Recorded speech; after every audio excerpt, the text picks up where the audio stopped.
तो दोस्तों ये पार्ट नंबर आपका 5 है। पार्ट नंबर 4 में हमने 3 क्वेश्चन कर लिए थे और फटाफट से आगे बढ़ते हैं। ठीक है, चावल की मांग की कीमत लोच, यानी मांग की कीमत लोच जो है वो इकाई के बराबर है। इसका मतलब आपको जो ईडी है वो 1 दिया हुआ है, यहाँ तो कोई दिक्कत नहीं। ठीक है, मैं साइड में पी क्यू बना लेता हूं आपके लिए।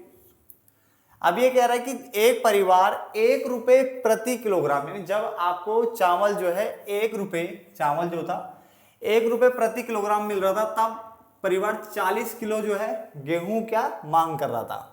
बताओ यह परिवार किस कीमत पर, यानी मुझे नहीं पता P1 क्या है, इसको x मान लेता हूं।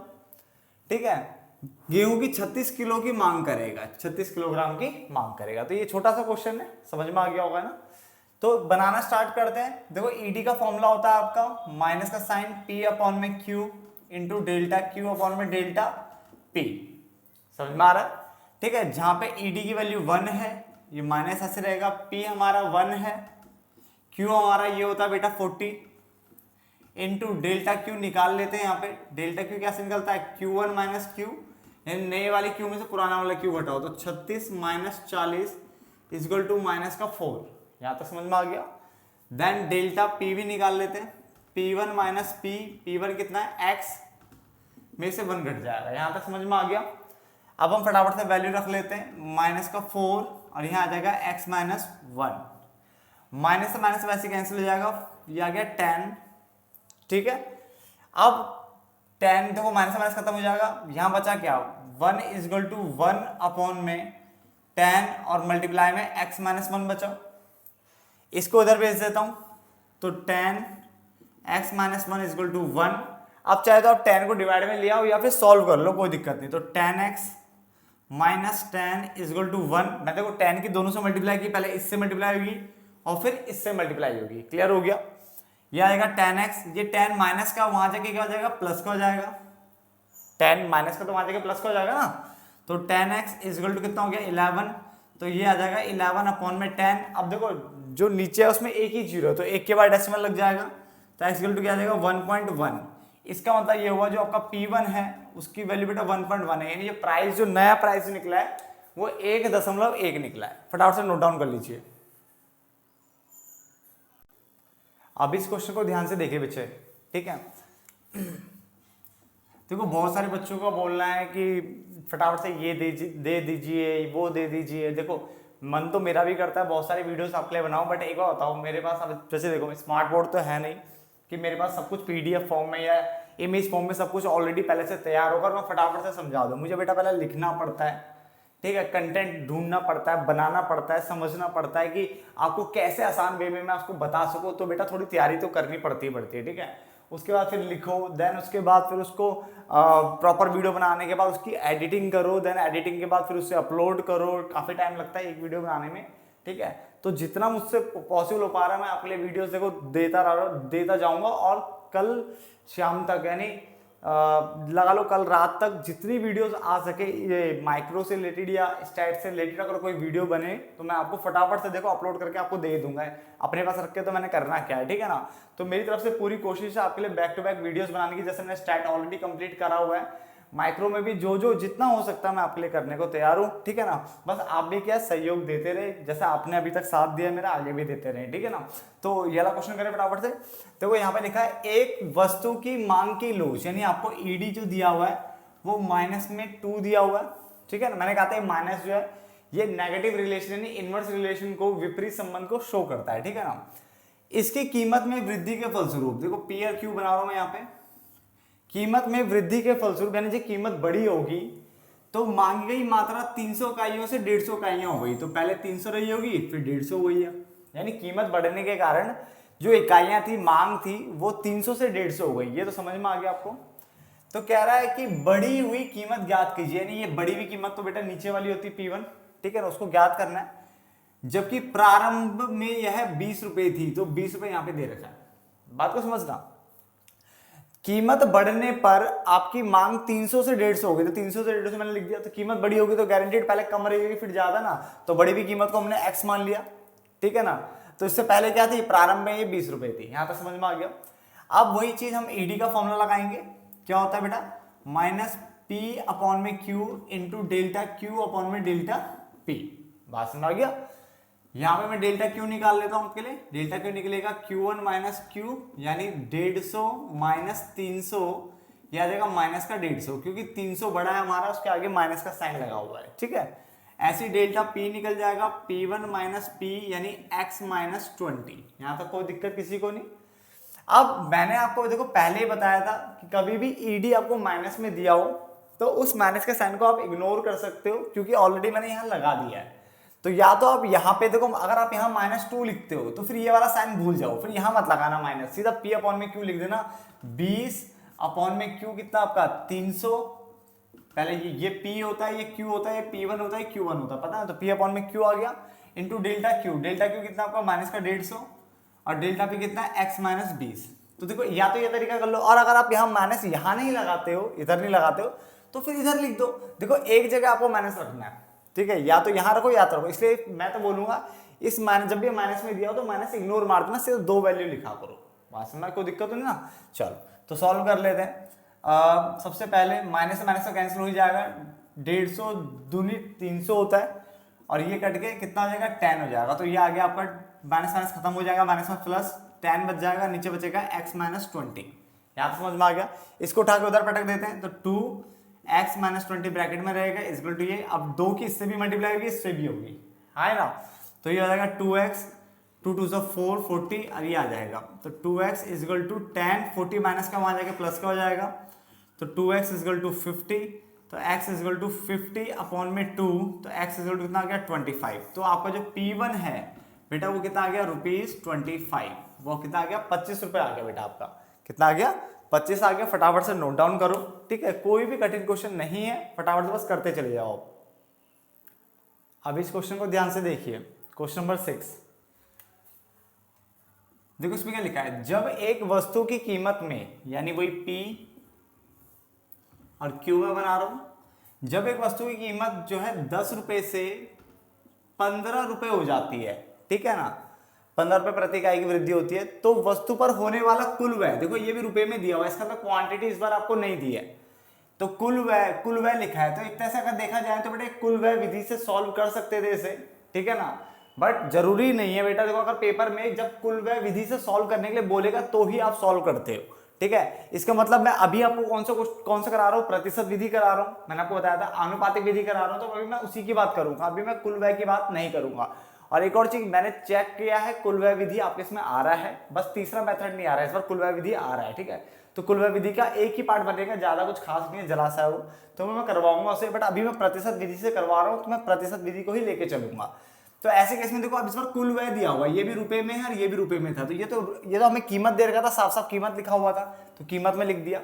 तो अब कैसे पता चलेगा, तो मैं यहाँ पे एक और बना दूंगा अपने समझ के लिए, टीई बना दूंगा। टीई मतलब कुल व्यय लिख लेना, टोटल एक्सपेंडिचर, बेटा क्या टोटल एक्सपेंडिचर यानी कुल व्यय, ठीक है। अब सपोज करो ये मार्कर जो है, एक मार्कर मान लो 25 रुपए का है, कितने का है 25 रुपए का, ये इसका प्राइस हो गया। और मान लो मैं ऐसे 100 मार्कर खरीद के लेके आता हूँ, यानी क्वांटिटी जो है मैं खरीद के लेके आता हूँ 100, तो मैंने टोटल कितना खर्चा किया, कैसे निकाला आपने टोटल खर्चा, इन दोनों की मल्टीप्लाई कर दी मैंने, तो कितना निकल गया 2500। भाई एक मार्कर मेरा 25 रुपए का है, प्राइस दिया हुआ है, 100 मार्कर मैंने खरीदे यानी क्वांटिटी दी है, तो कुल व्यय का पता कैसे चला, इन दोनों की मल्टीप्लाई करके ना, इसका मतलब जो कुल व्यय निकलता है वो P और Q को मल्टीप्लाई करके निकलता है। ये बात समझ में आ गया। अब ऐसे क्वेश्चनों में अगर मान के चलो कि P Q की मल्टीप्लाई करके TE निकल रहा है, और अगर आपको TE दिया हुआ और P दिया है, तो Q कैसे निकलेगा, ये वहां जाके कर जाएगा डिवाइड में, तो P से इसको डिवाइड कर दो। बट अगर मान लो Q दिया हुआ है तो कोई बात नहीं, Q को नीचे भेज दो, P अपना आप निकल जाएगा, ठीक है ना। और अगर टोटल एक्सपेंडिचर निकालना है तो इन दोनों की मल्टीप्लाई कर दो तो वो निकल जाएगा। तो सिंपल सा formula P into Q equal to होता है टोटल एक्सपेंडिचर होता है बेटा। तो आपको लिखा हुआ कुल व्यय जो है वो 1000 से 1200 हो गया, कुल व्यय क्या हो गया 1000 से 1200 हो गया, यहाँ तक समझ में आ गया। तो मुझे पता है P into Q equal to total expenditure होता है ना, यानी कुल व्यय होता है। अब मुझे Q निकालना है, तो इसका मतलब P मल्टीप्लाई में, तो वहां जाके क्या हो जाएगा डिवाइड में हो जाएगा, तो टोटल एक्सपेंडिचर को डिवाइड कर दो किससे, P से। तो 1000 को 10 से करोगे कितना आएगा 100 आएगा, और 1200 को किससे करोगे 15 से करोगे, तो 3 पंजे 15, 3 चौक 12 और 5 अट्ठे 40, तो 80 आएगा, बस बात खत्म, निकल गया ना यहाँ पे तक। और एक बार जब इतना सॉल्व हो गया तब तो देखो प्रतिशत विधि लगाना बहुत आसान हो जाएगा कि मुझे ये दो चीजें चाहिए होती है उसके लिए। तो फॉर्मूला लगा देंगे E D equal to minus P upon में Q into delta Q upon में डेल्टा पी। माइनस ऐसे रखा, पी मेरा कितना है 10, क्यू मेरा कितना है 100 इंटू डेल्टा क्यू डायरेक्ट निकाल दो इस बार, Q1 माइनस क्यू यानी 80 माइनस 100 माइनस 20। अब मैं फॉर्मूला नहीं लिख रहा, समझ जाना, ठीक है ना। और डेल्टा पी क्या होता है P1 माइनस पी, यानी नीचे में से ऊपर घटाना तो 15 माइनस 10 इजगल टू कितना आ गया 5, तो माइनस 20 और यहाँ लिख दिया मैंने 5। क्लियर, माइनस से माइनस तो कैंसिल हो ही जाएगा, एक जीरो से एक जीरो कैंसिल, एक जीरो से एक जीरो कैंसिल, और बचा कितना, माइनस माइनस कैंसिल हो जाएगा 2/5, तो कितना आएगा 0.5 चौक 20, तो 0.4 आ गया। तो ईडी जो है वो लेस देन 1 है बेटा, ईडी क्या है लेस देन 1। फटाफट से नोट डाउन करो उसे, ठीक है। बाकी कैलकुलेशन आप भी बेटा एक बार चेक कर लिया करो, ठीक है ना। कई बार क्या होता है प्लस माइनस में हमसे भी गलती हो सकती है, ठीक है। तो मैंने क्या करा इसमें, सबसे पहले सॉल्व किया, यहाँ पे 180 आया मेरा, देन उसके बाद मैंने Q1 माइनस क्यू, ये माइनस का 20 हो गया, ये 5 हो गया, ठीक है। फॉर्मूले में पुट किया 10/100 इंटू में 20/5, ठीक है ना। माइनस का 20 माइनस से माइनस कैंसिल हो ही जाएगा, ठीक है। अब 20 पंजे 100 होता है, 5 दूनी 10 और 2/5 आया था, इसको डिवाइड करोगे तो पहले डेसिमल लगेगा 0, फिर 5 चौक 20, ठीक है ना। फटाफट से नोट डाउन कर लो बेटा। तो अगर ऐसा कोई क्वेश्चन आए टोटल एक्सपेंडिचर बोल करके तो डरना मत, और इसको प्रतिशत विधि से सॉल्व करना, जब तक जैसे आपने लिखा रहेगा कि प्रतिशत विधि सॉल्व करो तो उससे करना। बट अगर वो लिखेगा कुल व्यय विधि द्वारा सॉल्व करो तो बेटा फिर उस वाले मेथड को लगाएंगे हम, ठीक है ना। अभी आप इसको करो फटाफट से, मैं इतने क्वेश्चन करा देता हूँ आपको हर टाइप का, ताकि आपको दिक्कत ना आए बेटा। आप 7वें क्वेश्चन को ध्यान से देखिए बेटा। सॉल्यूशन, जब एक वस्तु की कीमत 10 रुपए प्रति इकाई थी, P और Q 10 रुपए प्रति इकाई थी, तब इसकी एक निर्धारित मात्रा की मांग की जाती थी। कितनी की जाती मुझे नहीं पता, बट एक निर्धारित मात्रा की मांग की जाती थी। कीमत में 2 रुपए प्रति इकाई की कमी होने पर, देखो इस बार ये नहीं लिखा कि कीमत 2 रुपए हो गई है, बात को समझना, लैंग्वेज को समझने की कोशिश करो। इस बार लिखा है कीमत में 2 रुपए की कमी होने पर, तो इसका मतलब कीमत में 2 रुपए कमी करोगे तो कितना आएगा 8 रुपए हो गया, ठीक है, ध्यान से समझना। तो मांगी गई मात्रा में 50% की वृद्धि हुई है, 50% की वृद्धि हुई है, प्लस लिख दिया मैंने। देखो कीमत कम होगा तो मांग बढ़ेगी बढ़ेगी, और वृद्धि को मैं प्लस में दिखाते हैं बेटा, कमी को माइनस में दिखाते हैं। तो ऐसे क्वेश्चन को देखो आप पहले वाले को x मान के फिर उसमें 50% ऐड करके ऐसे कर सकते हो, कोई दिक्कत नहीं, ठीक है, हो जाएगा, ऐसे कोई दिक्कत नहीं। बट सबसे आसान तरीका सिखा रहा हूं मैं, जब भी कोई प्रतिशत वाला क्वेश्चन आए तो उसको इस तरह से आराम से हैंडल कर लेना बेटा। देखो सारे फॉर्मूले तो एक ही है, क्योंकि मैंने जो फॉर्मूला था उसी से मैंने PQ वाला फॉर्मूला बना के दिखाया था आपको। तो मैंने फॉर्मूला क्या लिखा था एक्चुअल में कि ये मांग में प्रतिशत परिवर्तन, मांग में प्रतिशत परिवर्तन अपॉन में कीमत में प्रतिशत परिवर्तन। देखो बेटा इसी से ही सारा बनते हैं सारे फॉर्मूले, है ना। तो जो अभी हम PQ वाला लगा रहे थे वो इसी से बनता है। आप चाहे तो मांगी गई मात्रा में प्रतिशत परिवर्तन ऐसे लिख सकते हो, मांगी गई मात्रा में प्रतिशत परिवर्तन और अपॉन में कीमत में प्रतिशत परिवर्तन, ठीक है ना। तो ऐसे कोई दिक्कत नहीं, चाहे मांगी गई मात्रा लिख लो, अब ये लिख लो, ठीक है। वैसे जो अच्छा वर्ड है वो यही है, मांगी गई मात्रा में प्रतिशत परिवर्तन या आनुपातिक परिवर्तन, ठीक है ना। ये मैंने लिख दिया यहाँ पे। अब करना क्या बेटा, देखो ईडी मुझे नहीं पता कितना है, ईडी तो निकालना है मुझे, माइनस का माइनस रखा मैंने। अब मुझे मांग में प्रतिशत परिवर्तन देखना कितना, प्लस का 50%, तो 50% मैंने प्लस में लिखा हुआ है। माइनस का होता तो माइनस का साइन लगाता, प्लस लगाने की जरूरत नहीं पड़ती। और अपॉन में कीमत में प्रतिशत परिवर्तन चाहिए मुझे, और मैंने आपको निकालना सिखाया हुआ है ये कि कीमत में प्रतिशत परिवर्तन अगर आपको निकालना है तो सिंपल सा फॉर्मूला होता है P1 माइनस P अपॉन में P इंटू 100, यानी डेल्टा P अपॉन में P इंटू 100 बताया था ना, तो इसको यूज कर लो बस। तो 8 माइनस 10 अपॉन में 10, देखो 8 माइनस 10 अपॉन में 10 इंटू में 100 कैंसिल, माइनस का 2 इंटू 10 कितना आ गया, माइनस का 20%। क्लियर है, तो मैंने माइनस का 20% यहाँ लिखा, परसेंट से परसेंट कैंसिल हो गया, माइनस से माइनस कैंसिल हो गया, तो ईडी आ गया आपका 50 अपॉन में 20, ये भी कट गया। ईडी इजकल टू आ गया 2.5, डिवाइड करोगे तो ईडी जो हो गया वो ग्रेटर देन 1 हो गया। तो बेटा सिंपल से फॉर्मूला लगा दो ना, जब भी प्रतिशत का क्वेश्चन है बेटा ऐसे सॉल्व करना, आसानी से सॉल्व हो जाएगा। वो एक्स वैक्स के चक्कर में फंसोगे तो लंबा पड़ जाएगा बेटा क्वेश्चन। फिलहाल से नोट डाउन करो, मैं एक दो क्वेश्चन और कराता हूँ ऐसे। अब इसको ध्यान से देखिए बच्चे, इसमें लिखा है यदि ईडी इजक्वल टू आपको 2 दिया हुआ है, सीधा सीधा क्वेश्चन है, ईडी इजक्वल टू 2 दे दिया, कीमत में प्रतिशत परिवर्तन दे दिया, कीमत में प्रतिशत परिवर्तन इजक्वल टू आपको 10% दे रखा है, तो कह रहा है मांगी गई मात्रा में परिवर्तन ज्ञात करो। बेटा प्रतिशत परिवर्तन नहीं पूछा, सिर्फ परिवर्तन पूछा, इसका मतलब डेल्टा पूछा हुआ है। और ये भी पूछा है कि ये भी बता रखा है कि प्रारंभ में स्टार्टिंग में जो वस्तु की जो इकाइयां थी वो कितनी थी, 120 थी। अगर मैं पी क्यू की बात करूं तो पहले तो 10% में परिवर्तन जो प्लस का दे रखा है, इसका मतलब वृद्धि रहा होगा, प्लस का है ना, तो बेटा वृद्धि रहा होगा ना, ठीक है। क्यू की बात करें तो पहले स्टार्टिंग में तो 120 थी, बाकी अगले का मुझे नहीं पता, ठीक है। तो कैसे करेंगे, सबसे पहले ईडी का फॉर्मूला लगाएंगे, माइनस मांग में या मांगी गई मात्रा में प्रतिशत परिवर्तन अपॉन में कीमत में प्रतिशत परिवर्तन। ये लिखा पहले फटाफट से, ये हमें 2 दे रखा है, ये माइनस, ये मुझे नहीं पता, इसको ऐसे रखेंगे, मांग में प्रतिशत परिवर्तन, ठीक है, मांग में प्रतिशत परिवर्तन, और कीमत में तो मुझे बेटा प्लस का 10% दिया हुआ है, तो 10% की आप मल्टीप्लाई हो जाएगी, तो देखो ये माइनस भी तो वहां जाएगा ना, कि माइनस का मैं करूंगा क्या यहाँ पे, ठीक है, तो सीधा यहाँ भेज दो, तो 20%, वो भी कैसे, माइनस में लग जाएगा, माइनस का 20% आ जाएगा किसमें, मांग में प्रतिशत परिवर्तन, क्योंकि माइनस कटने के लिए बेटा कुछ है ही नहीं मेरे पास, ठीक है, तो मांग में प्रतिशत परिवर्तन आ जाएगा माइनस का 20%। यहाँ पे समझ में आ गया। अब निकाल लो बेटा, आपको क्यू कितना दिया हुआ था, 120 दिया हुआ था, ठीक है, निकाल लो कितना आ रहा है, तो मांग में परिवर्तन आ रहा है, यानी डेल्टा क्यू, जिसे मांग में परिवर्तन डेल्टा क्यू कहते हैं, वो कैसे निकलेगा, 120 का माइनस का 20% कर लो बेटा, आए ना, कट गया, माइनस का 24, तो बेटा परिवर्तन कितना आ गया, माइनस का 24, जो उसने पूछा था। अगर वो मुझसे Q1 भी पूछता तो Q1 भी निकल जाता है। Q1 कैसे निकलता है, पहले डेल्टा क्यू का फॉर्मूला लगा लो, डेल्टा क्यू होता है हमारा Q1 माइनस क्यू होता है, डेल्टा क्यू क्या होता है, Q1 minus Q, delta Q मैंने वे भी निकाला है, कितना, माइनस में 24, Q1 मेरा 120 है, नहीं Q1 मेरे को दिया ही नहीं है, ठीक है ना, और Q कितना मेरा 120 है। डेल्टा क्यू का फॉर्मूला क्या होता है, Q1 माइनस क्यू होता है ना, डेल्टा क्यू मेरा -24 मैंने अभी निकाला था, तो उसमें लगा करके परसेंटेज लगा करके, और Q1 माइनस क्यू, ठीक है, Q मेरा 120 है, मैंने इसको इधर भेज दिया, तो ये माइनस का है, यहाँ जगह प्लस का हो जाएगा, तो 24 तो माइनस का है, और ये 120 प्लस का हो जाएगा इधर जाके, तो कितना हो जाएगा, Q1 इक्वल टू हो जाएगा 96, तो Q1 की वैल्यू आ गई आपकी 96 आ गई बेटा। फटाफट से नोट डाउन कर लो, और भी बहुत तरीके हैं करने के, बट आप इसी तरीके से कर लो बेटा फटाफट से।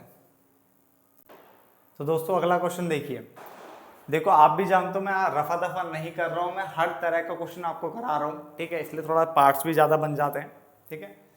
मैं ये 9वां क्वेश्चन इस वाले पार्ट में लास्ट करवा रहा हूँ, फिर कुछ और क्वेश्चन अभी मैं अगले पार्ट में भी कराऊंगा, और वहीं पे मैं व्यय विधि भी शुरू कर दूंगा, और कोशिश रहेगी कि उसी पार्ट में व्यय विधि खत्म हो जाए, कि व्यय विधि में कुछ खास आंसर, मतलब कुछ खास क्वेश्चन नहीं बनता, बहुत ही आसान होता है, कोई सॉल्व नहीं करना पड़ता उसमें, कुछ ऐसा कुछ खाली एक हल्का सा बॉक्स बनाना होता है और आंसर आ जाता है, वहाँ कोई दिक्कत नहीं है हमारे पास, ठीक है। तो कोशिश रहेगी अगले पार्ट में व्यय विधि खत्म हो जाए, और अगर नहीं होगी ना तो कोई नहीं, मैं एक पार्ट और बना दूंगा छोटा सा, मगर करवाऊंगा सारे, ठीक है ना। अभी इसको फटाफट से देख लेते हैं, इसमें क्या लिखा हुआ है कि एक वस्तु की मांग की कीमत रोज ज्ञात कीजिए, यानी आप समझ गए होंगे कि ईडी निकालनी, बेटा क्या निकालनी है, ईडी निकालनी है, ठीक है। जब इसकी कीमत में, यानी जो पी और क्यू बनाओ, तो 25% की वृद्धि लिखा है, तो इसका मतलब प्लस का रहा होगा 25%, ठीक है, क्या रहा होगा, प्लस का क्या रहा होगा, 25% रहा होगा, तथा मांगी गई मात्रा, यानी जो मांगी गई मात्रा है वो गिरकर 150 से 120 हो गई है, तो 150 से 120 हो गई है। तो लैंग्वेज को भी समझना, इसमें लिखा हुआ है कि मांगी गई मात्रा 150 से 120 हो गई है, तो कोई दिक्कत नहीं, सीधा लिख दिया।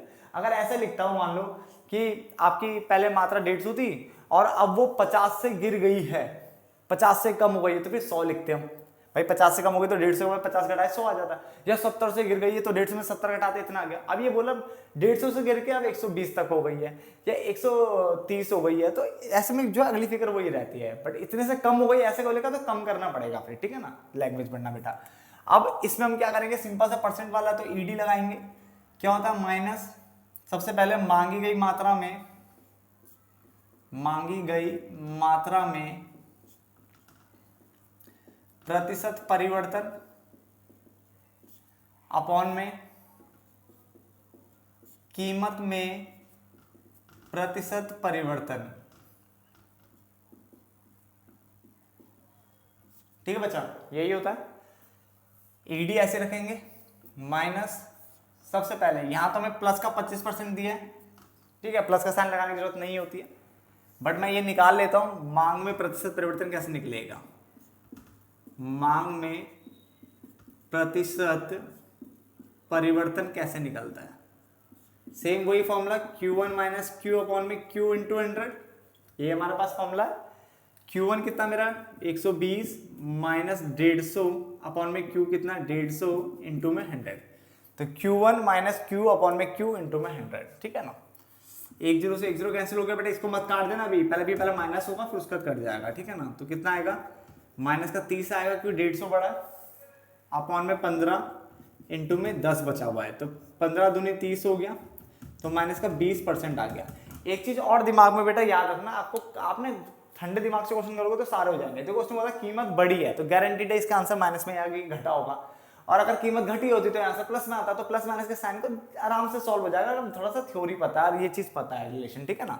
तो अब मैंने यहाँ पे माइनस का 20% रख दिया बेटा, माइनस से माइनस तो वैसे हट जाना है ना, माइनस माइनस प्लस हो जाता है, इससे भी ये कट गया, बचा क्या 20 बट्टे में 25, 5 चौक 20, 5 पंजे 25, ठीक है। तो ईडी आ गया 0.40 हो गया, तो 5 अट्टे 40, तो ईडी जो है वो लेस देन 1 है बेटा। क्या है, ईडी लेस देन 1 है, फटाफट से नोट डाउन करो बेटे से भी, ठीक है। तो मेरे हिसाब से आपको जहां तक है समझ में आ गया होगा कि मैं क्या समझाना चाहता हूँ आपको, ठीक है ना। और अभी पार्ट नंबर 6 में मिलेंगे जिसमें भी और कुछ और क्वेश्चन करेंगे, टेढ़े मेढ़े क्वेश्चन और भी है बेटा, वो भी कर लेंगे, ठीक है ना। चलो धन्यवाद दोस्तों।